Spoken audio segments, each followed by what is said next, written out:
নমস্কাৰ সানি technology YouTube চেনেলৰ দৰ্শকসকলক মই সানি আপোনালোক সকলোকে পুনৰবাৰ স্বাগতম জনাইছো। ৰাতিপুৱাৰ কেইবাটাও গুৰুত্বপূৰ্ণ খবৰ আপোনালোকৰ বাবে যুগুতোৱা হৈছে। গোটেইকেইটা খবৰে আপোনালোকৰ বাবে বহুতেই গুৰুত্বপূৰ্ণ, গতিকে আপোনালোকে ভিডিঅ'টো প্ৰথমৰ পৰা শেষলৈকে চাই থাকক।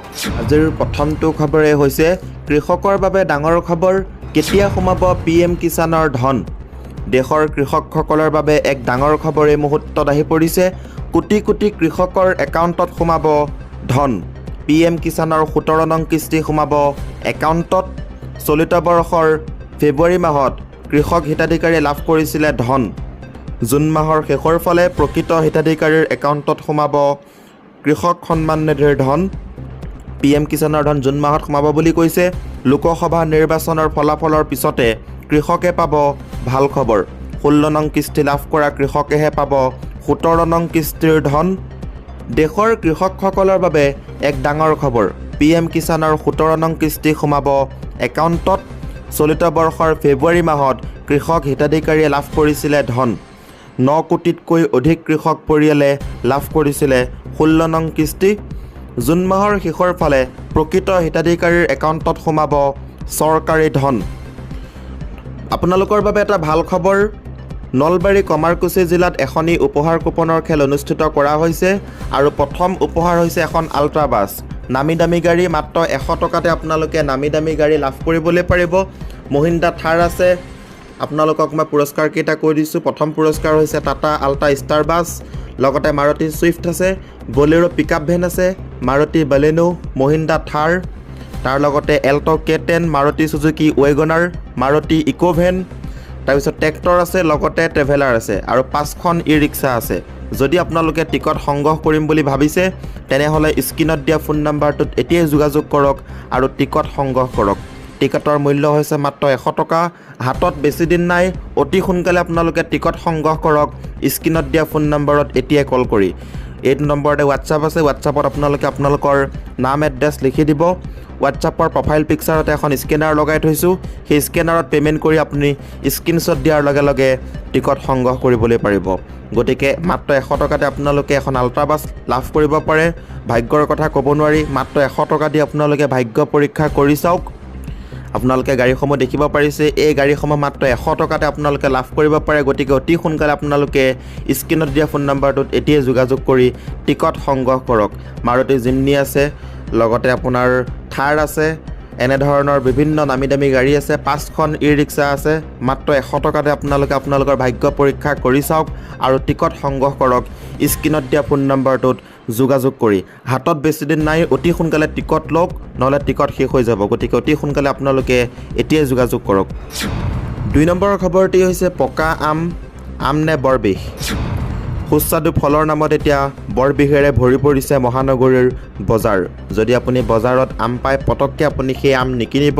সেই আম যদি আপুনি কিনি পেলাই খায় তেনেহ'লে বিপদত পৰিব পাৰে, আপোনাৰ বেমাৰ পৰ্যন্ত হ'ব পাৰে। এই মুহূৰ্তত দিব ওলাইছোঁ এটা ডাঙৰ খবৰ, যিহেতু বৰ্তমান গৰমৰ দিন, আমৰ ছিজন।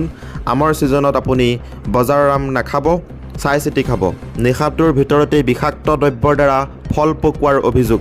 কেঁচা আম এক ৰাতিতে পকাই দি বজাৰত উলিয়াই দি বৰ্তমান মহানগৰীৰ বজাৰত চেল কৰি আছে একাংশ দুষ্কৃতী বেপাৰীয়ে। সকলো বেপাৰীৰ কথা কোৱা নাই, কিছুমান বেপাৰীয়ে। ফাঁচী বজাৰত খাদ্য সুৰক্ষা বিভাগে চলাইছে অভিযান।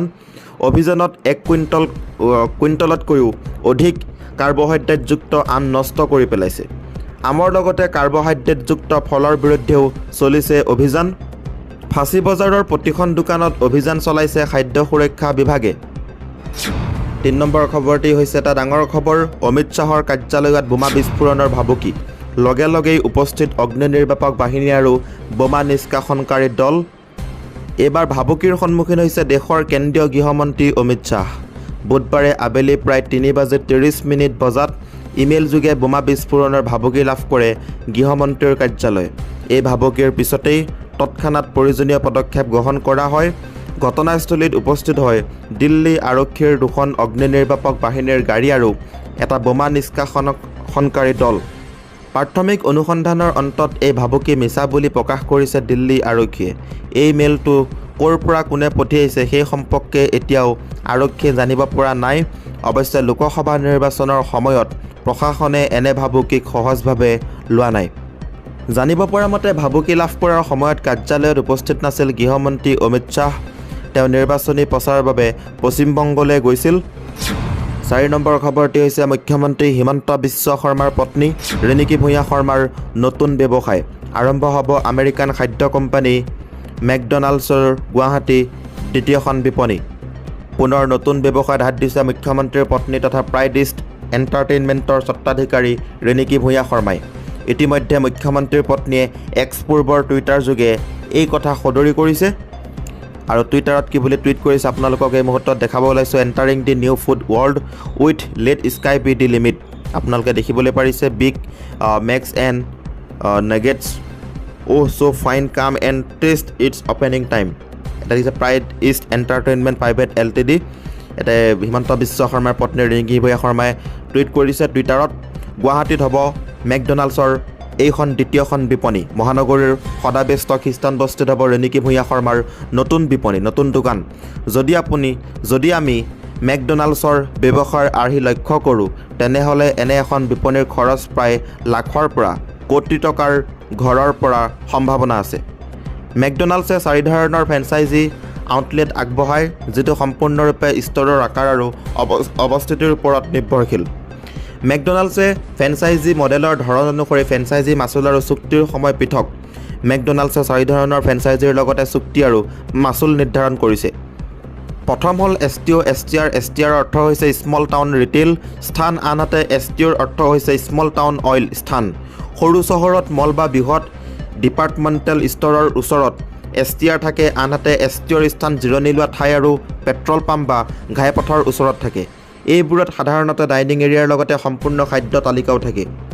BFL franchise. BFLৰ অৰ্থ হ'ল বিজনেছ ফ্ৰেঞ্চাইজি লিষ্ট, যিটো সংস্থাসমূহে কৰ্মক্ষেত্ৰত মেকডনাল্ডছৰ কেণ্টিন স্থাপন কৰাটো বুজায়। প্ৰথম অৱস্থাত এই ধৰণৰ ফ্ৰেঞ্চাইজি 3 বছৰৰ চুক্তিৰ সৈতে প্ৰদান কৰা হয় যদিও যদি সঁহাৰি লাভ ভাল হয় আৰু ভালদৰে ৰখা হয় তেন্তে ইয়াৰ সীমা বৃদ্ধি কৰিব পাৰি। পৰম্পৰাগত ৰেষ্টুৰেণ্ট। এইবোৰ হৈছে কৰ্পোৰেট বা আৱাসিক অট্টালিকা, মল আৰু ফুড কোৰ্টত অৱস্থিত সাধাৰণ আউটলেট। এই অঞ্চলবোৰত ডাইন ইন আৰু পাৰ্টি দুয়োটা ঠাই থাকে আৰু আকাৰত ডাঙৰ। সম্পূৰ্ণ ৰেঞ্জৰ মেনু দিয়া হয়। এই ধৰণৰ আউটলেটৰ সৈতে প্ৰদান কৰা লিজ চুক্তি 20 বছৰৰ বাবে আৰু ফ্ৰেঞ্চাইজি মাচুল আনুমানিক 30 লক্ষাধিক টকা। Satellite location. এই আউটলেটসমূহ বিমানবন্দৰ, কলেজ, বিশ্ববিদ্যালয় আদিত অৱস্থিত আৰু ইয়াৰ সৈতে এখন ছুটী মেনু থাকে য'ত কেৱল নিৰ্দিষ্ট বস্তুহে থাকে। সাধাৰণতে তেওঁলোকে কেৱল টেক আউটহে প্ৰদান কৰে। এনে বিপণীৰ চুক্তিসমূহ কেৱল আউটলেটৰ স্থান আৰু আকাৰৰ ওপৰত নিৰ্ভৰ কৰে। আনহাতে ফ্ৰেঞ্চাইজি আনুমানিক মাচুল 15 লাখ টকা। ফ্ৰেঞ্চাইজি মাচুল 15 লাখ টকা। হিমন্ত বিশ্ব শৰ্মাৰ পত্নী ৰিণিকী ভূঞা শৰ্মাই এই আউটলেটখন খুলিছে। এই বিপণীখন গুৱাহাটীত খুলিছে, আপোনালোকে নিশ্চয় জানিবলৈ পাৰিছে। আৰু তেখেতে খুলিছে মেকডনাল্ডছৰ ফ্ৰেঞ্চাইজি লৈ পেলাই। আজিৰ এই ভিডিঅ'টোৰ মাধ্যমেৰে আপোনালোকক বহুকেইটা গুৰুত্বপূৰ্ণ খবৰ দিব চেষ্টা কৰিলোঁ। যদি খবৰকেইটা শুনি ভাল লাগিছে লাইক শ্বেয়াৰ সকলোখিনি কৰিব। ধন্যবাদ।